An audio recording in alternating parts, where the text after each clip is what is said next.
Magazin je bez granica, a u magazinu u predizbornim danima smo u Beranama i u Ulcinju. Pošto znate da su tamo izbori, paradoksi se, očekuju.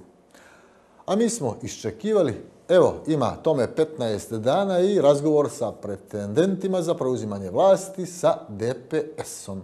Međutim, 10-ak telefonskih razgovora sa lokalnim čelnicima te partije, od kojih polovina obećavajućih, a bar 2 puta toliko neuspješnih, nisu urodili time da se neko od njih pojavi pred našom kamerom.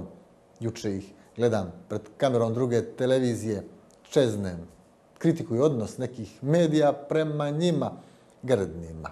Baš da ih sažali čovjek i kaže, ama glasajte ih. Tako vam onih 7 socijalnih slučajeva sa njihove liste, a koga ćete ako nećete njih, sirotane.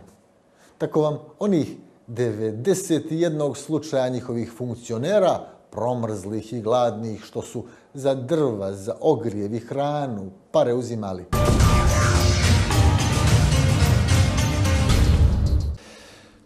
URA je partija koja je u usponu. Ljudi vide da je spoljna politika URA baš onakva kakva odgovara građanskim, klasično građanskim partijama sa ogromnim brojem intelektualaca. Ne postoji manje partije u usponu koji ima veći broj individualaca. I mislim da bude iznenađenje ovih izbora. Pozitivno iznenađenje izbora. Vi imate naravno mnoge priče slične DPS-u. Samo sa drastičnom razlikom. A koja je to razlika? Razlika je što je URA neokaljena partija. Što hoćete da kažete je DPS okaljena partija? Tako je. Jednostavno, sa ovolikim brojem afera, sa ovolikim brojem, to je jednostavno ovo je nevjerovatno da nema dana kad se otvore novine, da se ne pročita. Problem je da se ne gleda stručnost, nego se gleda podobnost i tako dalje. I najvjerovatnije nisam mogao da prođem. Da, niste bili pouzdan DPS-ovac, a vi 19 godina tamo. Jeste. Bio sam vječita opozicija u poziciji. A jeste li vi znali da su vaše kolege, prijatelji, suborci, partijski drugovi tada uzimali one pare socijalne pomoći, ne znam, za drva, za hranu, djeci, čuda? Prvi put za ona socijalna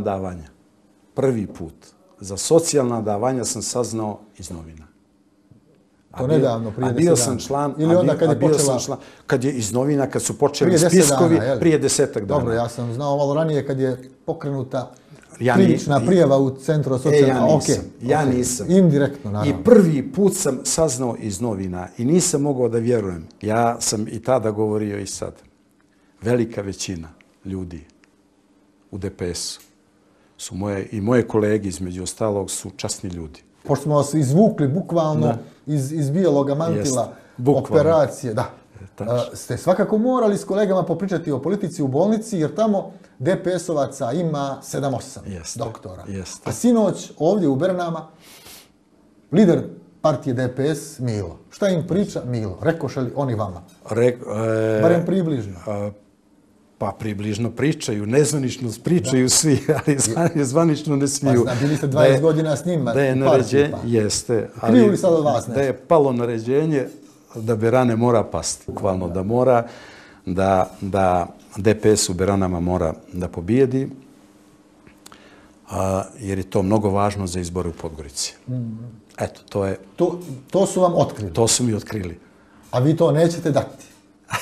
Je li tako? Nećemo sigurno da.